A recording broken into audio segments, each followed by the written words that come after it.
Welcome back to Melodic Memories of Lights Monarch. I'm Casey, and today I wanted to talk about my recent trip and weekend actually of going to see Neck Deep and Valley. They're two different bands, varying sonically. They're definitely different genres. Neck Deep, more the pop punk esque kind of. Well, no, I guess pop punk band would be the best way to describe them, just in general, but Valley is more of the indie pop band. That's a huge favorite of mine, not gonna lie. But in saying so, I left work after a half day because I don't want to tank my paycheck too badly. So I worked in the morning and then ended up leaving halfway through the day to make my way to Edmonton, which is where I went and seen Neck Deep on Friday. So their show was at Union Hall in Edmonton, and I left probably 12:30, I think, at the latest, and made it there right on time, like literally right on time, maybe 40 minutes early. But when I say right on time, I mean because after I got there was no parking spaces. Everyone was there already, like sold out show, okay? So it was a small venue, but completely sold out. So there's already not a lot of parking, and then the lineup that was there went all the way down the fucking side of the building, and people were excited to see them, to say the least. And for the tour itself being the Dumbstruck Dumbf tour, or North American tour, I should say, because they're finally here. Um, from what I know, it was their first time back into Canada, or at least Edmonton for sure, in 7 years. Now, I remember back, I guess, 7 years ago, which is absolutely wild to me. I remember them coming to Edmonton for their Peace and Panic tour. And I really wanted to go to it.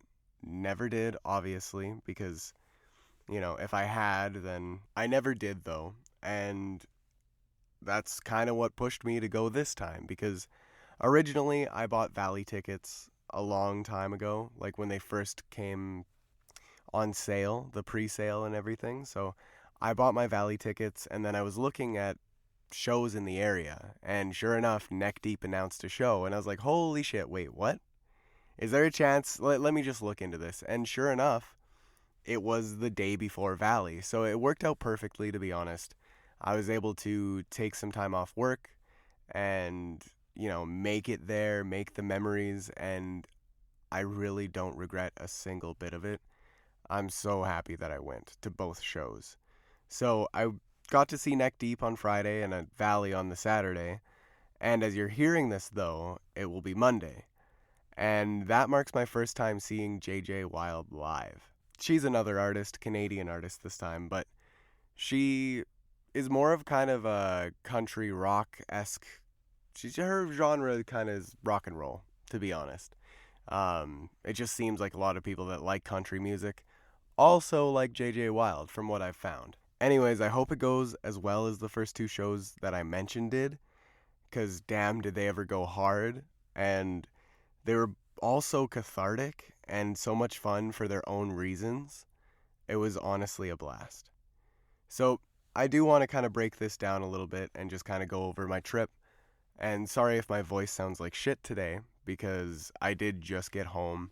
I had a nap when I first got home, and God, did I ever need it. So to start though, back with Neck Deep on Friday, when I made it there, got in line, as I mentioned, and just waited to get into the venue. And I didn't know the openers for Neck Deep or Valley, to be honest. There was only one opener for them, though. As for Neck Deep, though, when I walked into the venue and just kind of looked around, and it was an interesting little place. It was just a little bar, and I didn't know exactly what to expect from it because I've never been in this venue before.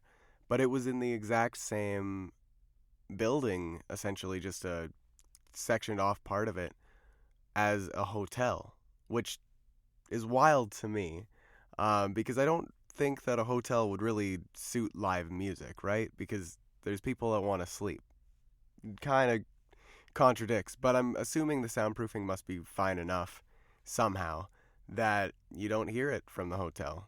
Because I don't know if the buildings are completely conjoined. Granted, I could be bullshitting the hell out of that, but they're right next to each other at the very least. Same plaza, same area completely, like right next to each other. And that's actually the hotel that I stayed at when I went and seen Talk with my buddy Paul. Now, if anyone knows who Talk is, he's a Canadian artist. Love his music. And shout out to Rosie for knowing who he was before he was cool. As she mentioned that she actually listened to him back when he kind of got his start from TikTok and everything. And yeah, just shout out. But with the Neck Deep tour itself, the show that I got to see, gotta stay on track here. I apologize. It opened up with Like Roses, and they were actually insane. Like, I don't really know anything about them. I can't really tell you much as I would like to. But they put on a really good performance. They had never been to Canada before, or at least never to Edmonton, for what I know, at least for what they said. And it's crazy to think that there were people there that were vibing hard. Like, I know I was, for sure, because I was alone.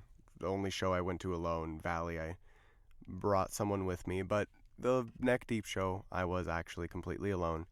And I didn't mind, because when I finally got to see Neck Deep, such a cathartic experience.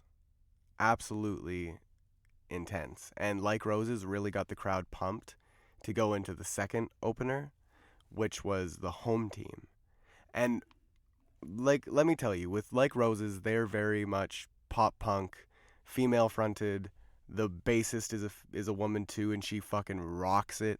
The drummer, he's insane. The guitarist was really cool. Like, they did a great job, and they sure know how to play their instruments. Like, crazy. I'd never heard of them. They're kind of smaller, so that's why I'm giving them praise, because they can play their fucking music, and it gets intense. Like, granted, they're still the opener band. They still have a long ways to grow. They don't have a whole lot of music yet from looking on Spotify.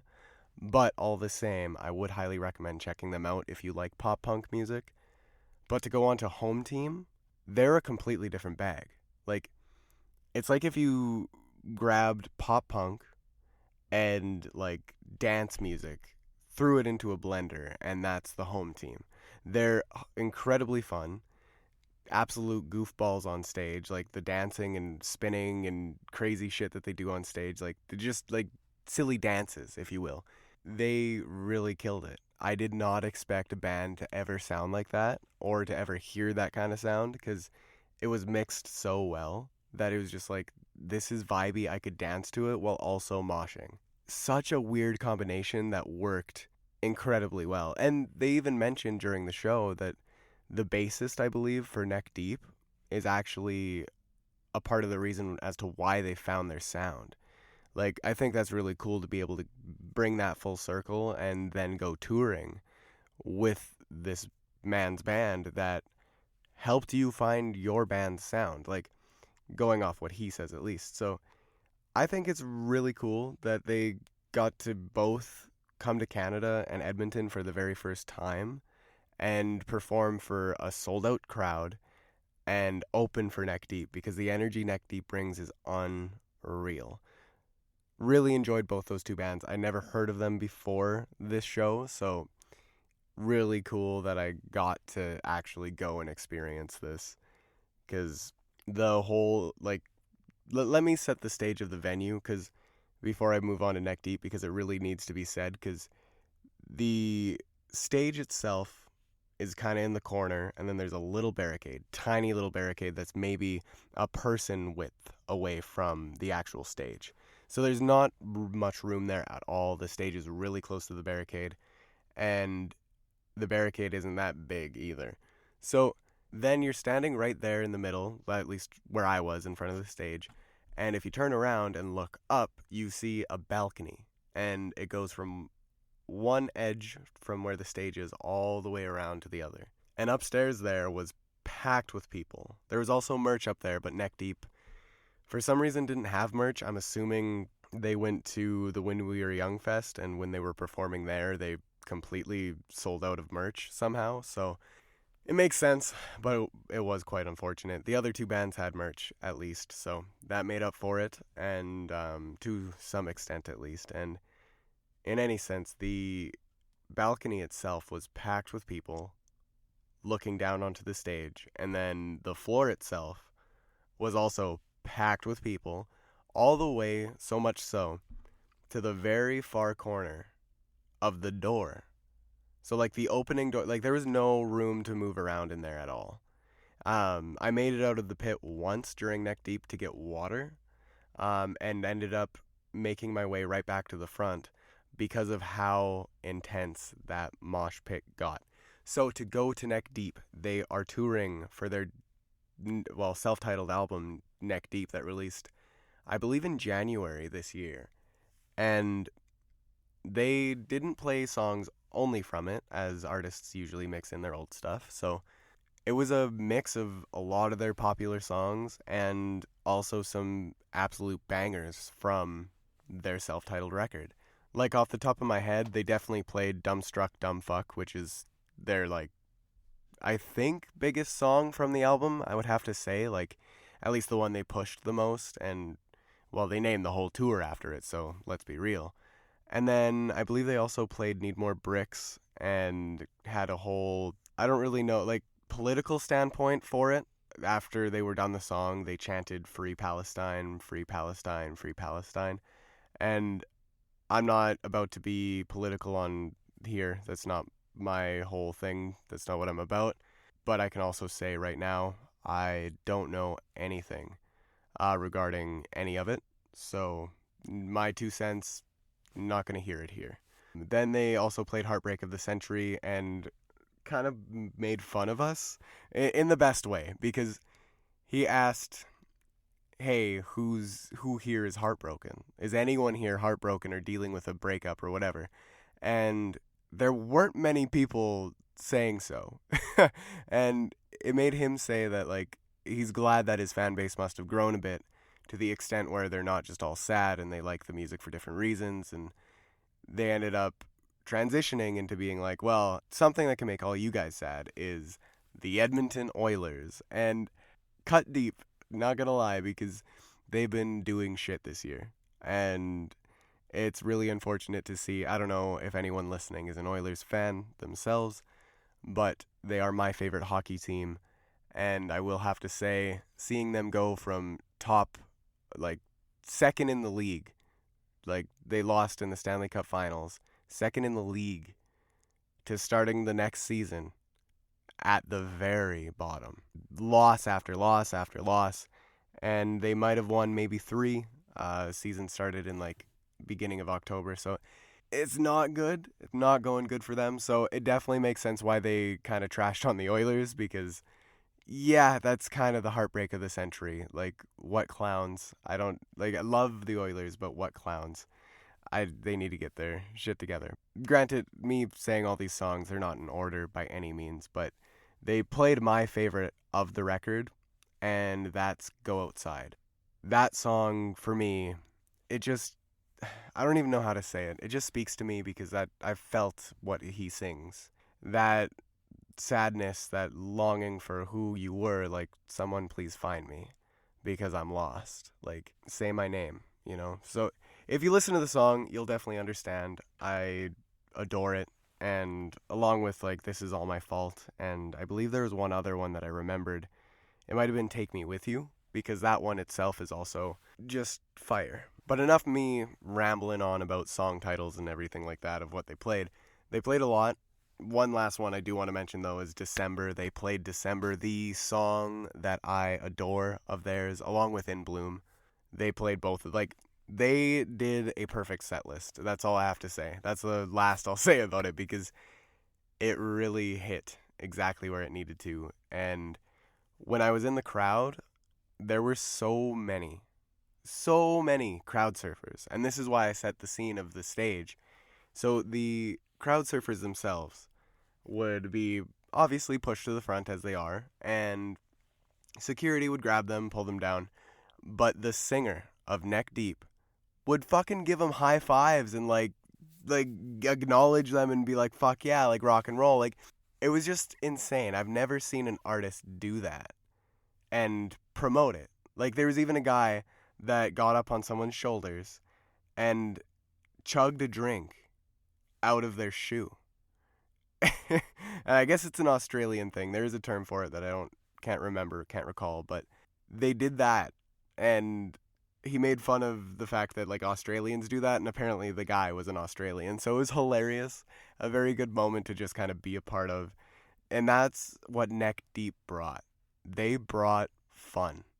Like, even with some of their songs being a little bit more hurtful or cut deep in the sense of like emotions, they still brought the fun, the energy that was needed in that kind of show, in that kind of environment. Like, the amount that I got pushed around and moshed and got into the circle pit and jumped around, like, I probably let loose the most in this show than I ever have at any other show, which in prior to that probably would have been, I want to say, Papa Roach when I seen them on the Rockzilla tour too. That might have been the hardest I went before this. Can't really recall though, because every show is different to an extent.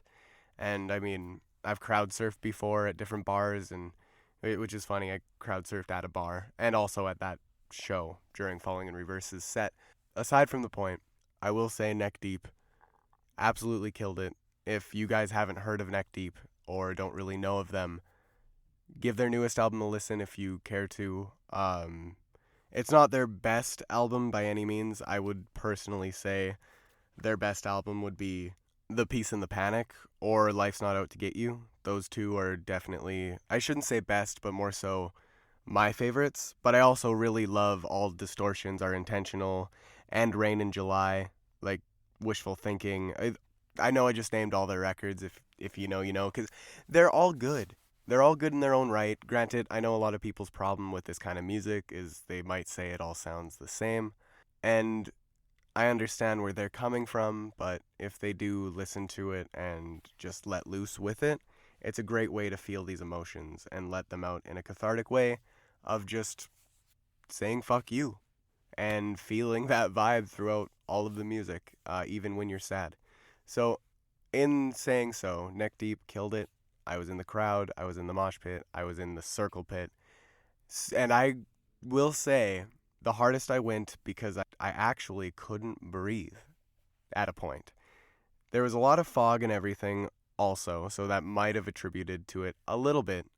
But with the jumping around and everything, I got so out of breath to where it like hurt to breathe. Like, I was almost hyperventilating to an extent, but not that crazily. Like, I just knew that I needed to get out of there, and if I would have kept going as hard as I was, I probably would have been one of the people that pass out. And I don't want to be one of those people because I know, at least I should know, my limits. And everyone going to shows, know your limits. Yes, have fun, go hard, but know your limits. It's not hard to be able to know that. Sometimes you have to test the waters, yes, but don't push yourself too much to where you're going to pass out. It's dangerous, and it makes it a hell of a lot harder on the performers themselves because they sometimes can't even tell. They can't even notice. And luckily, it's gotten better in today's day and age, but just please be careful. In any sense, though, I was pushed around so much in that mosh pit, in that crowd, that the next day when I got to West Edmonton Mall, I noticed my pants, literally in the seam of my ass, ripped. And I will have to say I probably walked around West Edmonton Mall for a good 20 minutes before even noticing. And as embarrassing as that is, I at least noticed at some point you couldn't see my underwear, you couldn't actually see my ass. Because the way it ripped, you could see just like lines of fabric, kind of like with someone having normal ripped jeans on the front rather than in their ass crack. the jeans were at least keeping my ass contained. So I ended up going to get some new jeans. I did a little bit of a shopping spree, which granted I probably shouldn't have. Kind of expensive, not gonna lie. But all the same, made the most of it. I got my roommate Logan a birthday gift. Happy birthday, buddy. And I got my jeans. So, 2 pairs of black jeans, finally not letting the emo soul inside me down all the time because I've never had black jeans. Now, a little thing, I actually never bought myself jeans before. As weird as that sounds as a 25-year-old man, I have never bought myself jeans before today. At least if knowledge serves correct. Because usually my jeans come from my mom. Bear with me here. For Christmas time, usually she buys jeans for everyone in the family. And I tell people this, and people think I'm insane or that it's weird. And even if that's the case, that's how it's always been for me. And for me to finally own some jeans that I bought that are my proper size and black, couldn't go wrong. Like, it was expensive, but worth it in the end.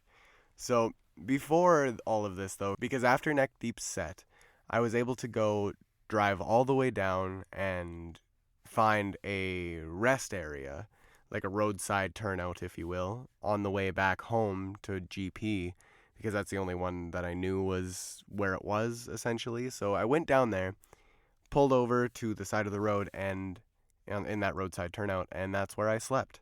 I often sleep in my car when I'm going to Edmonton for these shows because, one, it's cheaper. I don't want to sound like a cheapskate, but it is very much cheaper, especially with how expensive things are nowadays.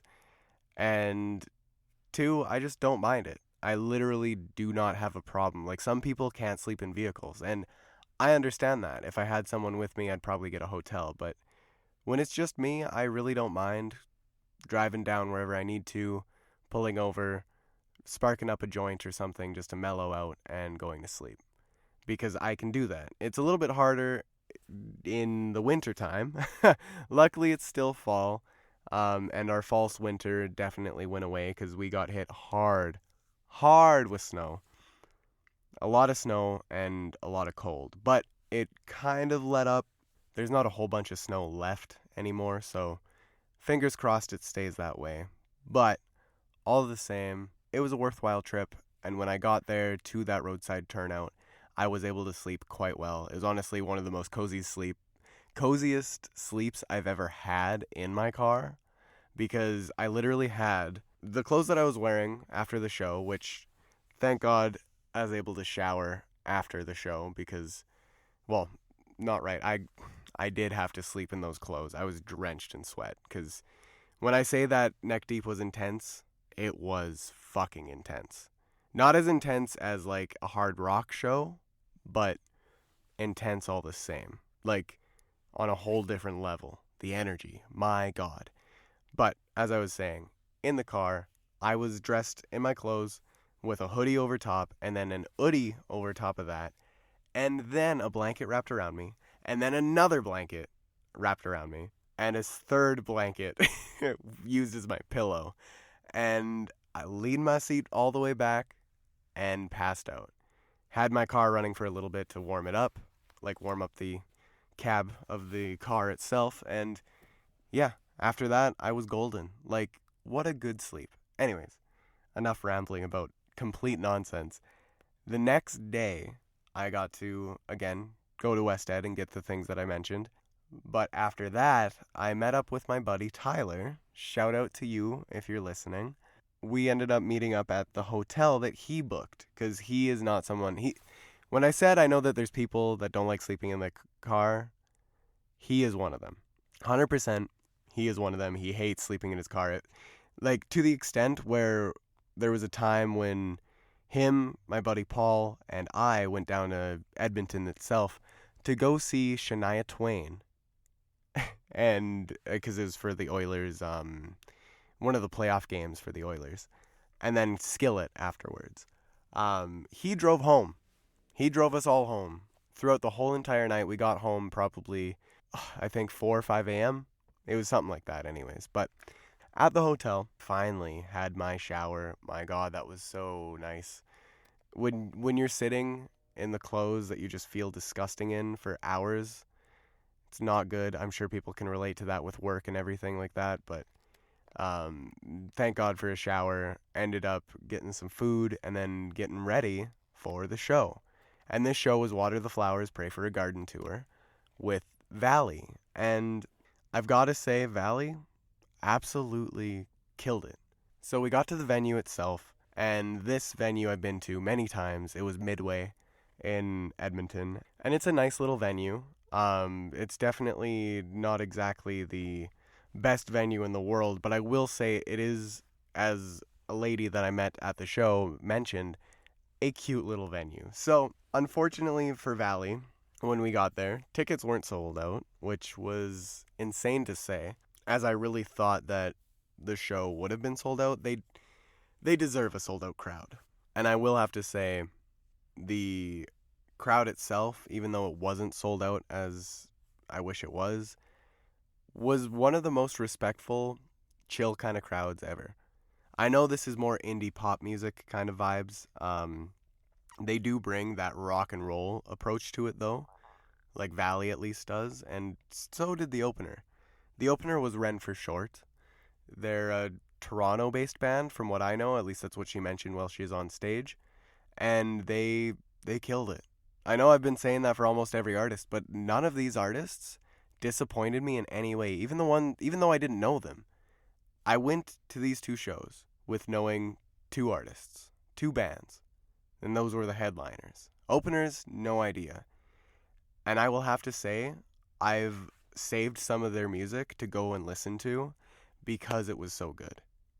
Like, for both Like Roses, Home Team, and Ren for Short, none of them disappointed at all. So, the venue itself, when I got there with Tyler, we ended up running into a little group of people and kind of had some fun chats in the line, which, just passed the time, and we got into the venue itself.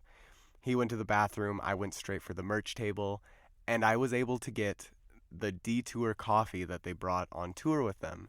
So Valley partnered essentially with this company called Detour and made a milk chocolate kind of citrus, flowery scented flavored, I guess, coffee.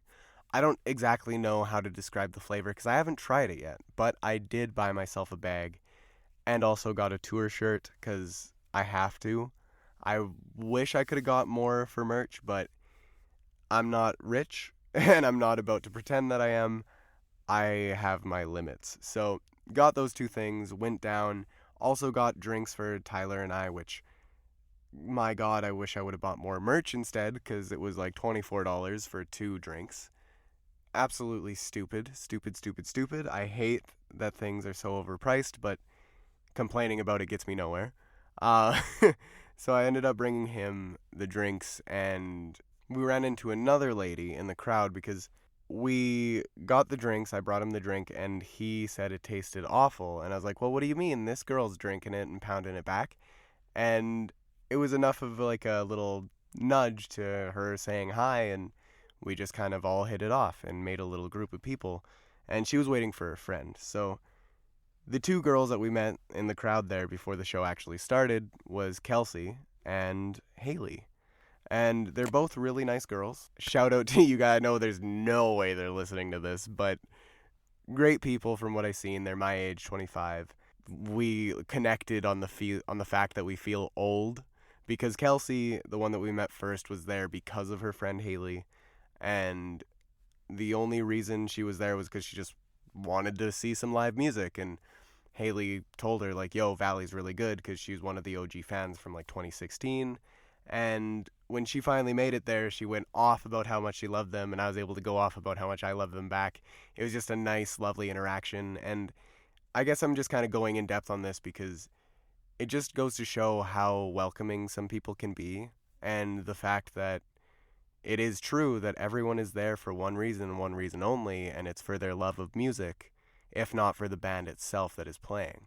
So there's not really a reason to not be able to connect with these people. So it was great to meet these two, and we were able to exchange socials and everything, and hopefully we keep in touch and whatnot, because Tyler and I had a great time with them. Maybe if Valley ever comes back, shoot them a message and be like, yo, let's go. But to get into the show itself, it was great. Again, Ren for Short killed it and set the stage perfectly for Valley to come out. And when I talk about Valley, like, I don't even know where to begin. It was so extremely cathartic on a whole new level to what Neck Deep was. Where Neck Deep was like huge energy, mosh it out, let out that anger, that angst and everything. And then Valley was let's sway along, scream out these lyrics, and feel together and move on to something greater. And I loved it.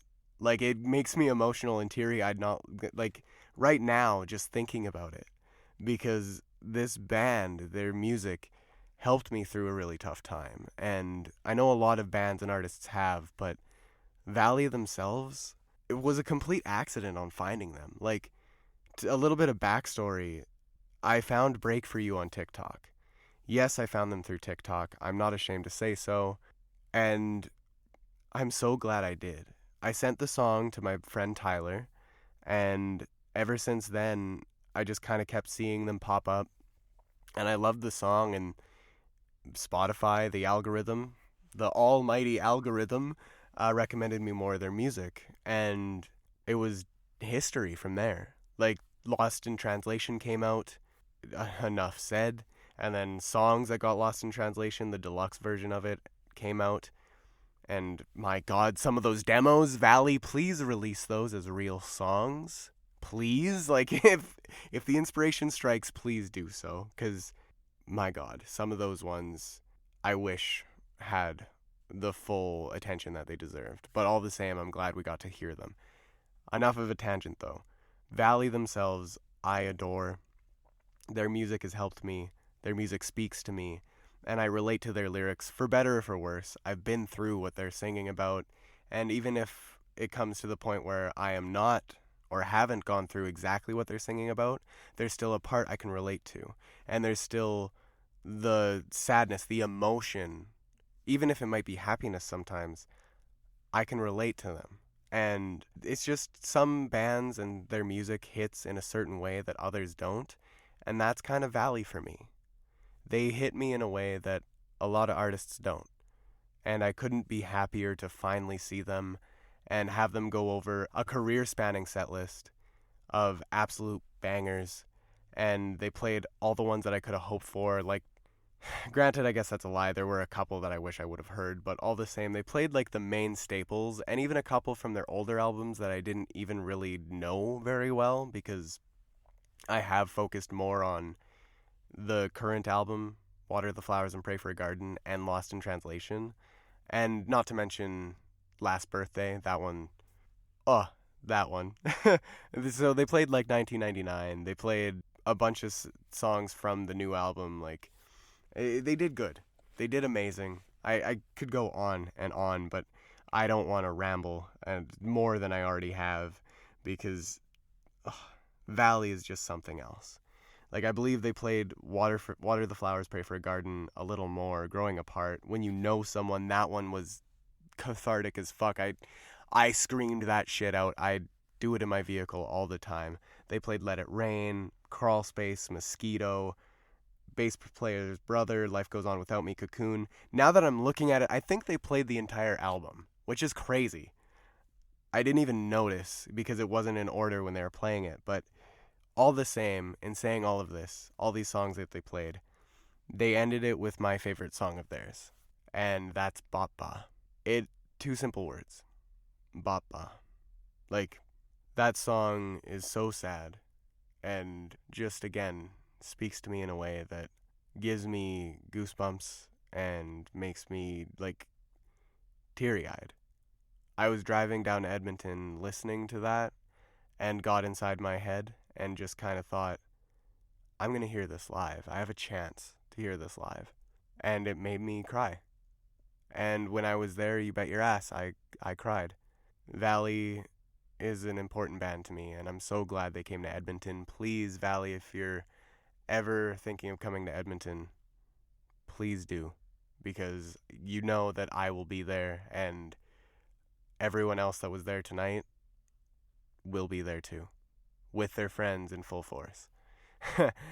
because Valley is an amazing band, and I'm glad I've been able to share them with the people that I have, and to go see this experience it live, unlike anything else. And I'm so grateful that they made it and they were able to play for us and put on such a performance and feel so much love themselves, as they even said while they were up on stage that this is insane for the level of hype and excitement and energy everyone was giving them.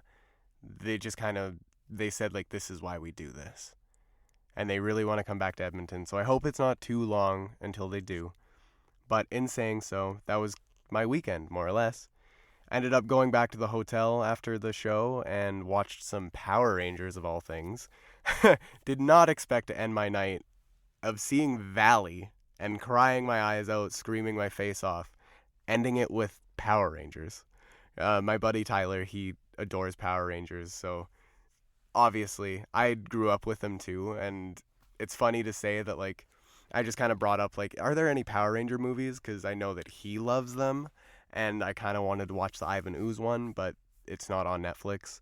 So we ended up watching the new Power Rangers movie, our newer one that came out a couple years ago. That's huge nostalgia fest, and it was so much fun.